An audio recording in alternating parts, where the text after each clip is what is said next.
आज के वीडियो में संघ कार्डेटा के अंतर्गत जो एक्रेनिया समूह था, एक्रेनिया समूह के अंतर्गत सिफेलोकार्डेटा के बारे में संपूर्ण जानकारी उदाहरण सहित चित्र सहित आपको डिटेल से समझाएंगे। और इसमें जो हेमिकार्डेटा है, जो यूरोकार्डेटा है, इनके बारे में पिछले वीडियो में पूरी जानकारी बता चुके हैं। तो चलिए सिफेलोकार्डेटा के बारे में, इनके लक्षण, इनके जंतुओं के बारे में संपूर्ण जानकारी प्राप्त कर लेते हैं। और यदि अभी तक आपने हमारे चैनल को सब्सक्राइब नहीं किया है तो सब्सक्राइब जरूर कर लीजिए और वीडियो को लाइक जरूर कीजिएगा। चलिए सबसे पहला लक्षण देखते हैं सिफेलोकार्डेटा का। पहला लक्षण है शरीर मछली के समान तथा आकार में छोटा होता है।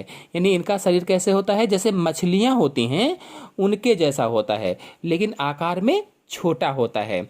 और जल में तैरने के लिए इसमें पखने पाए जाते हैं, ताकि जल में तैर सकें इसलिए इसमें पंख पाए जाते हैं या पखने पाए जाते हैं। अब देखिए इसमें कहा गया है जल में तैरने के लिए पखने होते हैं।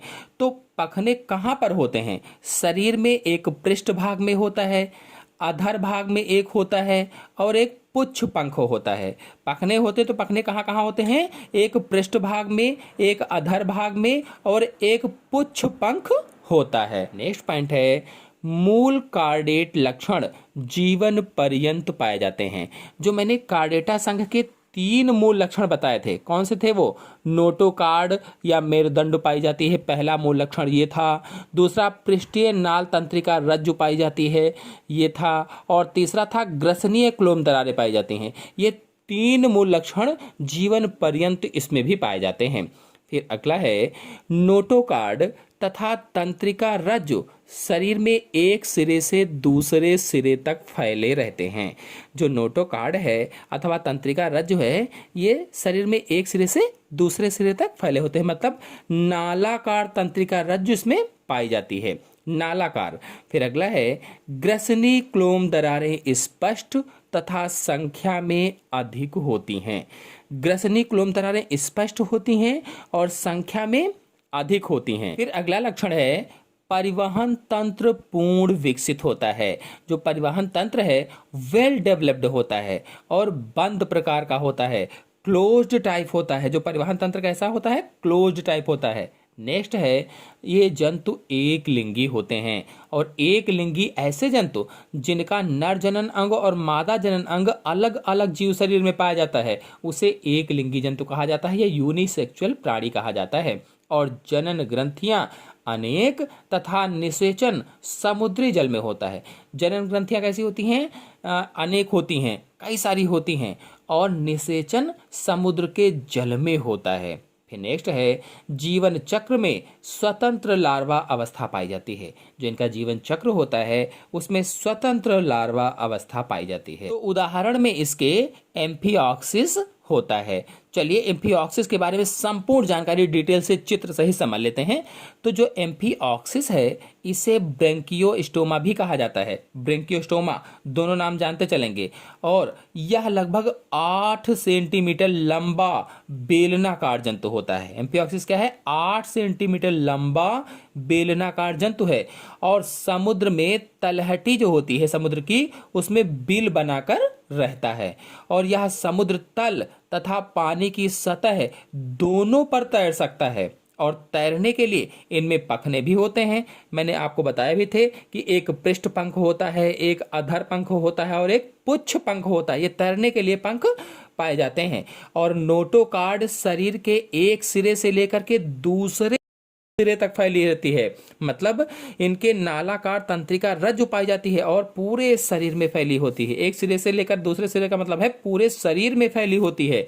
और मुख के चारों ओर एक ओरल हुड होता है, ओरल हुड, जिस पर ओरल सिराई चक्र होता है। जैसा कि आपको चित्र में दिख भी रहा है, मुख के चारों ओर एक ओरल हुड है और इसी पर ओरल सिराई चक्र होता है। ग्रसनी में श्वसन के लिए क्लोम छिद्र पाए जाते हैं। एक बात आप लोग याद रखेंगे कि ये सिफेलोकार्डेटा का विशिष्ट लक्षण होता है कि इसमें जो नोटोकार्ड होती है वो तुंड जो होता है, तुंड में मस्तिष्क से भी आगे निकली रहती है। ये इसका विशेष लक्षण होता है। और एम्फीऑक्सिस का दूसरा नाम मैंने ब्रंकियोस्टोमा बताया था, लेकिन इसे सामान्य नाम में दुरुखी छुरी कहा जाता है। दुरुखी छुरी या लॉन्सिलेट के नाम से भी इसे जाना जाता है। और एम्फीऑक्सिस छिछले व खारे पानी में पाया जाने वाला समुद्री जंतु होता है और यह संसार के विभिन्न महासागरों में पाया जाता है, जैसे भूमध्य सागर में। एम्फीऑक्सिस का शरीर सफेद रंग का होता है, अल्प पारदर्शी होता है, अल्प पारदर्शी, और दोनों सिरों पर नुकीला होता है। इसी कारण यह लॉन्सिलेट के नाम से जाना जाता है। क्यों? क्योंकि यह इसका शरीर सफेद है, अल्प पारदर्शी है और दोनों सिरों पर नुकीला होता है, इसीलिए इसे लॉन्सिलेट के नाम से भी जाना जाता है। और इसका पश्च सिरा जो होता है, जो पीछे का सिरा होता है, वो आगे के सिरे की अपेक्षा अधिक सुंडाकार होता है और अधिक नुकीला होता है। एम्फीऑक्सिस में सिर अनुपस्थित होता है, कह लीजिए सिर नहीं होता है या अपहासित होता है, और शरीर बड़े अग्रधड़ तथा पश्च गुहा क्षेत्र पूंछ में बटा होता है। यानी शरीर पर बड़ा सा धड़ होता है और पीछे पूंछ होती है, टेल पाई जाती है। और धड़ या ट्रंक का जो अग्र छोर होता है वो नुकीला होता है, जिसे प्रोत कहा जाता है। प्रोत या तुंड कहलाता है, तुंड या रोस्ट्रम के नाम से जाना जाता है।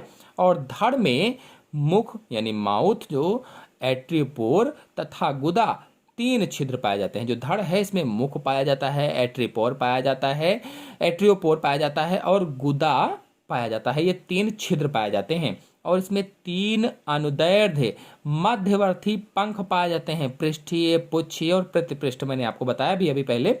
और पृष्ठ पंख जो होता है, जो डॉर्सल फिन होता है, ये पुच्छ पंख के साथ जुड़ा रहता है।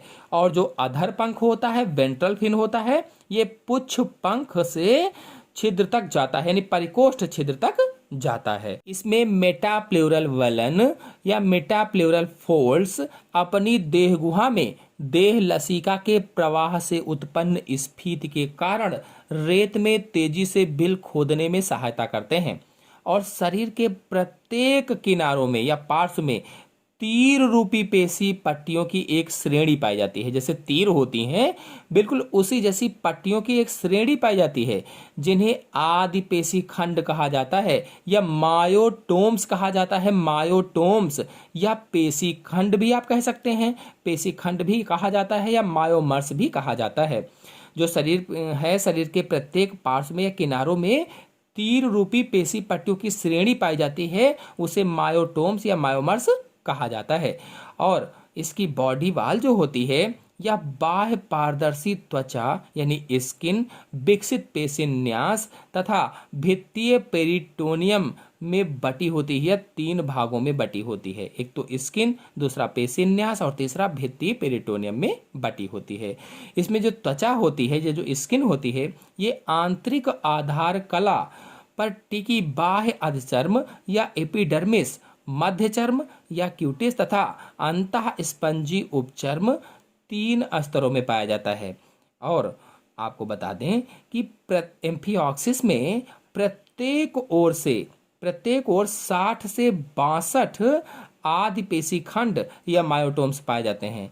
यानी जो एम्फीऑक्सिस है, इसके प्रत्येक ओर, दोनों पार्श्वों में मैंने बताया था, तो प्रत्येक तरफ 60 से 62 आदि पेशी खंड होते हैं या मायोटोम्स होते हैं। और ये विपरीत ओर के पेशी खंडों से एकांतरित होते हैं, एकांतरित। और पेशियां मेटामेरिक सेगमेंटेशन प्रदर्शित करती हैं, जो पेशियां होती हैं। और आपको बता दें, पेशी स्तर में अंदर की ओर भित्ति पेरिटोनियम पाया जाता है और यह ग्रसनीय क्षेत्र में टुकड़ों में सीमित रहता है। अगर इसके स्केलेटन तंत्र की बात करें तो एम्फीऑक्सिस में बाह्य कंकाल नहीं पाया जाता है, अनुपस्थित होता है। अनेक अंतः कंकाली रचनाएं पाई जाती हैं, परंतु ये अस्थिल या उपास्थ्यमय नहीं होती हैं। और नोटोकार्ड प्रमुख अच्छी अंतः कंकाल है। जो नोटोकार्ड है, अच्छी अंतः कंकाल के रूप में होती है। और यह कार्डा डार्सेलिस भी कहलाती है। जो अंतः कंकाल होती है, अच्छे का अंतः कंकाल, इसे कार्डा डार्सेलिस भी कहा जाता है। यह सुंडाकार, संकीर्ण, बेलनाकार तथा सलाका के समान संरचना होती है, सलाका के समान, और प्रोथ के सिरे से पूंछ के अंत तक फैली रहती है। जो प्रोथ है उसके सिरे से पूंछ के अंत तक फैली रहती है और जिलेटिनी प्लेटों की एक श्रृंखला से इसका निर्माण होता है। किससे? जो जिलेटिनी प्लेटें होती हैं उनकी श्रृंखला से इसका निर्माण होता है, जो इसे कठोर और स्फीत बनाती हैं।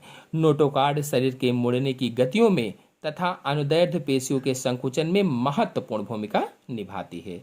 और पंखों के आधार पर फिन रे बक्से, जो पंख का आधार है उसमें फिन रे बक्से, मुख छद पर मुख वलय यानी ओरल रिंग, क्लोम छिद्रों पर क्लोम छड़ें यानी गिल्स रॉड, और एंडोस्टाइल के आधार पर अधोग्रसनी प्लेट्स या एंडोस्टाइलर प्लेट्स तथा कठोर संयोजी ऊतक यानी कनेक्टिव टिश्यू अंतः कंकाली रचनाएं होती हैं इतनी। और प्रगुहा में जो इसकी एम्फिऑक्सिस की देह गुहा है वास्तविक होती है, प्रगुहा या वास्तविक सीलोम होता है, जो मध्य चर्म के दैहिक या सोमैटिक अंतरांगीय स्तरों से स्तरित होता है और यह लसिका के समान प्रगुही द्रव से भरी होती है। इसकी उत्पत्ति आंतरिक गुहिक से होती है, आंतरिक गुहिक से। और एम्फिऑक्सिस में प्रगुहा के अलावा परिकोष्ठीय गुहा दूसरा बड़ा देह अवकाश होता है या दूसरी बड़ी खाली जगह होती है, और परिकोष्ठ ग्रसनी तथा आंत को पार्श्व व अधर दोनों तलों से घेरता है। यह संरचना में अर्धचंद्राकार होता है और परिकोष्ठ अधर पंख के ठीक आगे एक छोटे गोले परिकोष्ठ छिद्र या एंट्रिकोफोर द्वारा बाहर खुलता है और परिकोष्ठ कोमल ग्रसनी की रक्षा करता है। तो इसकी जो आंतरिक संरचना है, आंतरिक संरचना को नेक्स्ट वीडियो में समझेंगे। तो आज के अंक में इतना ही। अगले अंक की जानकारी के लिए मेरे चैनल को सब्सक्राइब कर लीजिए और वीडियो को लाइक ना किया हो तो लाइक और शेयर जरूर कीजिए। धन्यवाद।